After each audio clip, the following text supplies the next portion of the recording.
Et je pense que, ce en quoi il peut vraiment nous inspirer, c'est que ce gars, peut-être que en fait, c'est juste un profil d'une personne normale qui a une foi dans le cœur qui déplace des montagnes, qui a des valeurs profondes ancrées à l'intérieur de lui et qui laisse briller tout ça à l'extérieur de lui.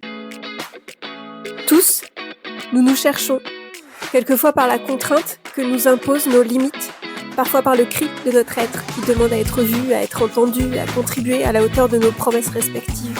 Tous, nous cherchons à libérer cette fameuse licorne, ce fameux moi authentique. Alors bienvenue dans ce podcast de l'introspection et de l'autorisation collective.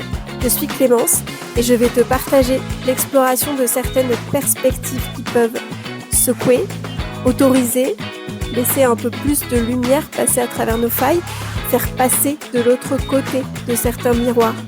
Tout simplement parce que je sens au plus profond de moi que l'univers, la vie, l'argent, l'amour ne demandent qu'à danser avec toi et que notre Together Made, le tissu de l'humanité, te réclame. Qui es-tu pour refuser au monde ta couleur, ta lumière et ta grandeur très spéciale et très unique? Avec dévotion, je crée des outils et des connexions pour nous soutenir dans nos espaces relationnels, qu'ils soient à l'intérieur comme à l'extérieur de nous, dans notre vie personnelle comme professionnelle, dans notre être comme dans notre communication, pour nous aider à habiter en conscience, en présence et en vérité chacun de ces espaces à travers notre vrai moi, aligné et serein, plein de promesses d'abondance, juste et magnétique. À chaque épisode, nous irons voir comment faire de notre quotidien une aventure qui nous élève, un pas après l'autre. Et bien le bonjour pour ce nouvel épisode, qui va sortir un petit peu, peut-être de ce que j'ai l'habitude de vous proposer ici.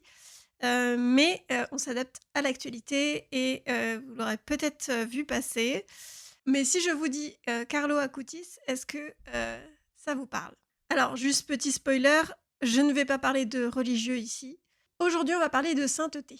Alors pas de sainteté, enfin de sainteté, d'un saint particulier. Je vais pas vous parler d'un saint, à l'ancienne dans un vitrail et cetera, voilà, je vais vous parler de Carlo Acutis. Qui fait partie, qui n'est pas fait partie, qui est d'ailleurs le premier saint millénial qui a été, canonisé le 7 septembre dernier et c'était un geek à capuche qui faisait des sites internet. Voilà, le décor est posé. Et pourquoi est-ce que je vous parle de son parcours de vie? Parce que là, il s'agit bien de son parcours de vie et pas forcément enfin, alors ça peut rejoindre des notions de religion, forcément, mais là, ce n'est pas le propos, de mon podcast, de cet épisode. Moi, je voulais vraiment parler d'un parcours de vie et du fait d'incarner ses valeurs, en fait. Et le fait que, voilà, je vais faire un petit parallèle avec le Human Design et sa charte, que j'ai sortie juste ici, sur ma tablette, qui va être complètement en surbrillance, mais c'est pas grave, pour pouvoir faire un petit lien, entre sa vie et voilà, sa manière de l'incarner. Et j'avoue l'avoir déjà fait pour, d'autres personnes, connues, heu, qui sont connues. Oui et non, dans le sens, voilà, c'est pas c'est plus, lié à des parcours de vie un peu atypiques, et je trouve ça toujours hyper intéressant parce que c'est comme faire connaissance avec, le caractère de la personne. Donc dans cet épisode, on va pas, vraiment parler de religion, même s'il y aura quelques petits parallèles. Le but, c'est surtout de parler d'incarnation, de mission de vie, de capacité à pouvoir s'aligner avec sa mission de vie. Et l'exemple de ce parcours de vie, qu'a eu, Carlo Acutis, parce qu'il est décédé, très jeune, à l'âge de 15 ans d'une leucémie, foudroyante. Et donc du coup, bah, en quoi est-ce que son parcours de vie peut nous inspirer? Donc aujourd'hui, je vais vous raconter un peu ce que j'ai pu trouver sur sa vie. Pourquoi est-ce qu'il inspire? Comment sa vie résonne avec le Human Design et avec quelles clés nous on peut repartir pour notre propre mission de vie dans notre quotidien. Donc Carlo Acutis, il est né à Londres en 1991, le 3 mai exactement. Il a vécu en Italie. En gros, c'était le geek typique de son époque. Il était passionné de jeux vidéo, il faisait des sites internet, et passionné d'informatique. Et cette passion-là, et c'est là où on peut parler de parcours atypique, il l'a utilisée pour partager une de ses passions, celle de l'Eucharistie, tout simplement, et pour faire un site internet qui recensait les miracles eucharistiques. Il est décédé, donc, comme je vous le disais, très jeune, à l'âge de 15 ans, d'une leucémie foudroyante. Et il a été canonisé le 7 septembre dernier. Et moi, je trouve que ce qu'on peut déjà retenir de son parcours de vie, c'est qu'il n'a pas attendu d'être sage, d'être reconnu, d'être vieux, quelque part, pour pouvoir faire ce qu'il pouvait ici et maintenant dans son quotidien, avec les outils qu'il avait. Et les outils, c'était ses compétences en informatique et sa connexion Internet. Mon but, c'est de faire un parallèle sur le fait que on n'est peut-être pas tous appelés à être sains ou reconnus ou apportés à une échelle planétaire, on va dire, mais qu'on peut tous créer des actions dans notre quotidien à notre petite échelle. Et sa mission de vie à lui, c'était rendre sa foi accessible, connectée et moderne. Alors toi, à ton échelle, ça peut totalement être au niveau de tes projets pro, perso, créatifs, plus ou moins créatifs, ta famille ou autre. Je vais vous montrer à quel point le profil de Carlo Acutis peut être relié à son design, dans le sens où, comme je vous disais, j'ai pu sortir sa charte. Et sur sa charte, on peut voir que c'est un projecteur, donc c'est un type qui guide, qui attend l'invitation, mais qui va pouvoir guider. Et lui, il avait une autorité autoprojetée. Les projecteurs, c'est un type qui, si on va sur une schématisation de ce type-là, c'est un type qui va guider. Et pour le coup, c'est plutôt ce qu'il a pu faire dans son langage du digital. Et c'est un profil 6-2. Alors le 6, c'est un profil qui est appelé modèle, qui va tout au long de sa vie apprendre, se confronter à la réalité et guidé par le fait d'incarner ce modèle.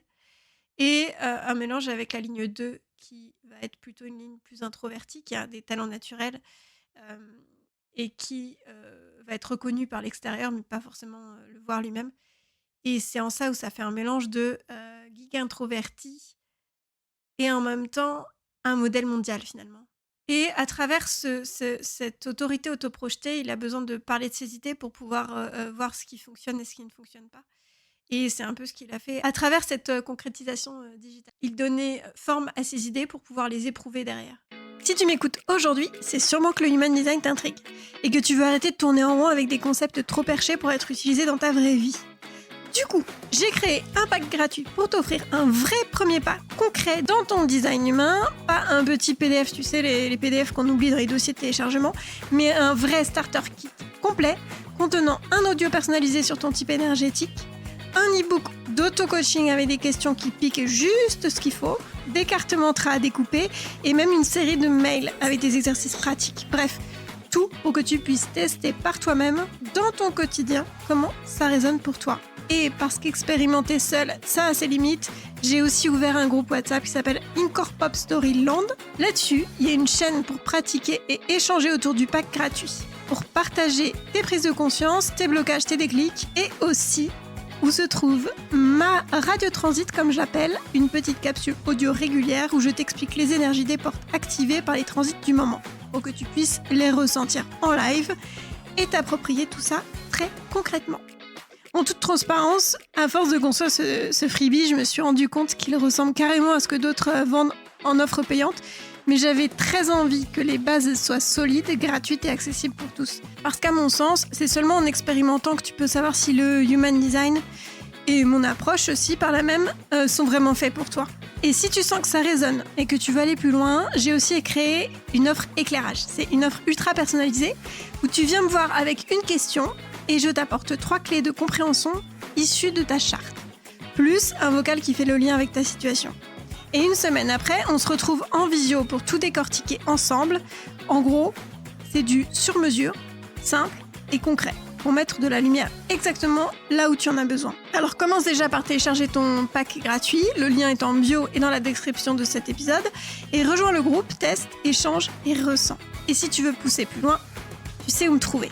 Pourquoi est-ce que je fais un parallèle par rapport à la charte Human Design? C'est parce que souvent on peut croire que notre mission de vie, ça doit être un truc énorme, à une échelle complètement planétaire tout de suite, alors que finalement, toutes les réponses, pour le coup, peuvent être expérimentées, lues à travers sa charte Human Design. Toutes les réponses sont là Et à partir du moment où on va aller écouter cette autorité intérieure et le broder dans son quotidien et le faire à la hauteur de ce qui est juste pour soi, hem, en respectant bien sûr son entourage et l'intégrité de tous, bien sûr.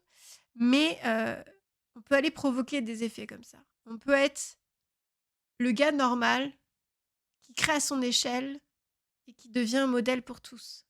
Le côté intéressant du profil de Carlo Acutis, c'est qu'il va faire un pont entre, plusieurs choses, peut-être même de la tradition, et de la modernité, et il va pouvoir montrer à quel point les 2 peuvent s'embrasser et les 2 peuvent se servir, et je trouve que, on peut faire un pont entre le développement personnel, la religion et la spiritualité. C'est que tous et toutes vont se relier en, bah, 3 recherches profondes.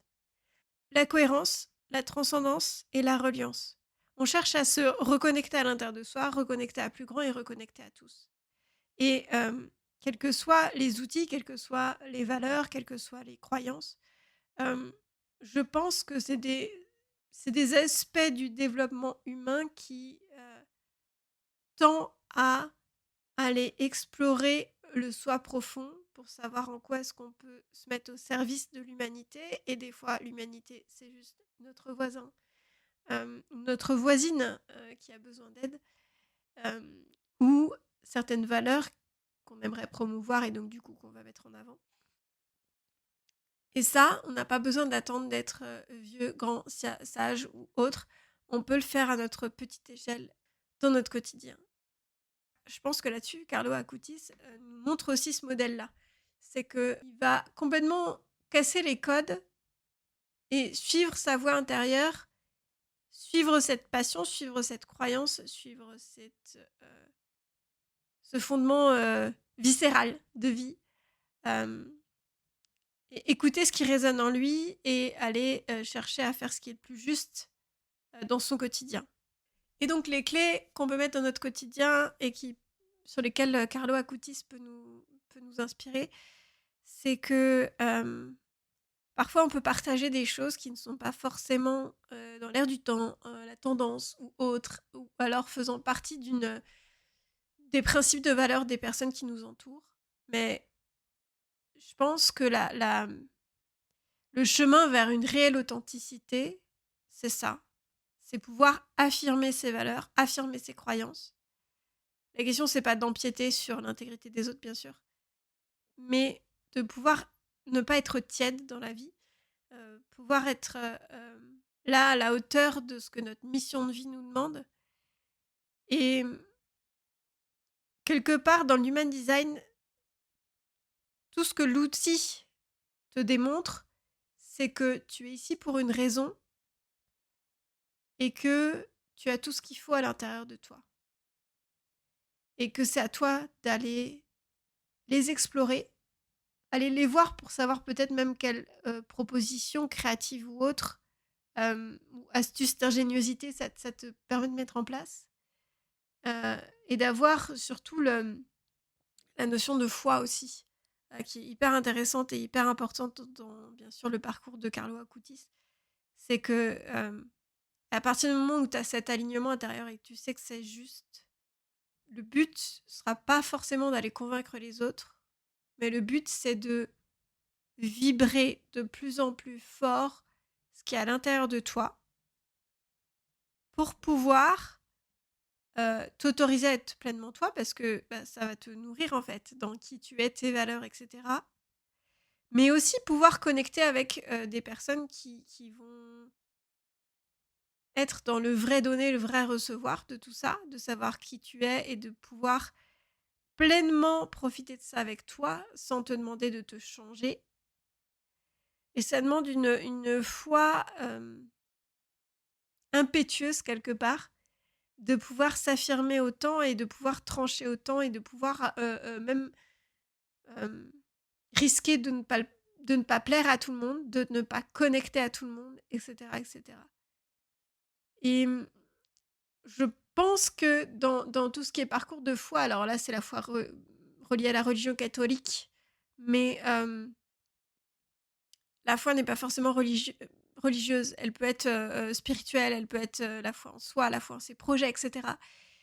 Et ça nous demande de ne pas être tiède, parce qu'en fait, c'est dans la zone où on dépasse la tiédeur quelque part, où il peut vraiment se passer quelque chose, quelque part, où on peut vraiment faire la différence.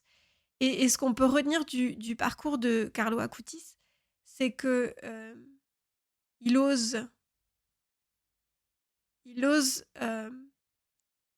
la visibilité, il ose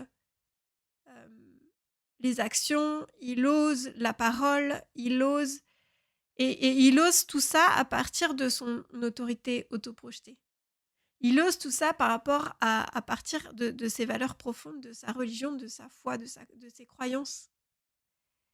Et c'est en ça où tu vas marquer ton époque, quelque part. Alors, ça peut être juste marquer les personnes qui ont fait partie de ta vie, qui t'ont rencontré, etc. Ça peut être marqué... alors je parle de marquer en bien, bien sûr. Le mieux, c'est de marquer en bien quand même. Et je pense que ce en quoi il peut vraiment nous inspirer, c'est que ce gars, peut-être que en fait, c'est juste un profil d'une personne normale qui a une foi dans le cœur qui déplace des montagnes, qui a des valeurs profondes ancrées à l'intérieur de lui et qui laisse briller tout ça à l'extérieur de lui. Et pourquoi est-ce que je vous partage tout ça aujourd'hui ?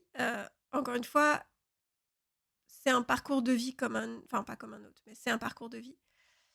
C'est vraiment pour partager cette notion de on peut s'inspirer de tout et de tous, partout, tout le temps. Ok, là, on parle de religion catholique, mais en fait, il y a notre contribution par ce qu'on apporte au monde et il y a une contribution par rapport à une forme de modèle qu'on puisse incarner ou pas, une forme d'inspiration qu'on puisse incarner ou pas, et une espèce de forme de trace qu'on va laisser à cette fameuse humanité dont je vous parle à chaque fois. En quoi est-ce qu'on peut laisser une trace sur cette terre qui soit à la hauteur de ce qu'on a vécu de manière positive, on va dire ça comme ça.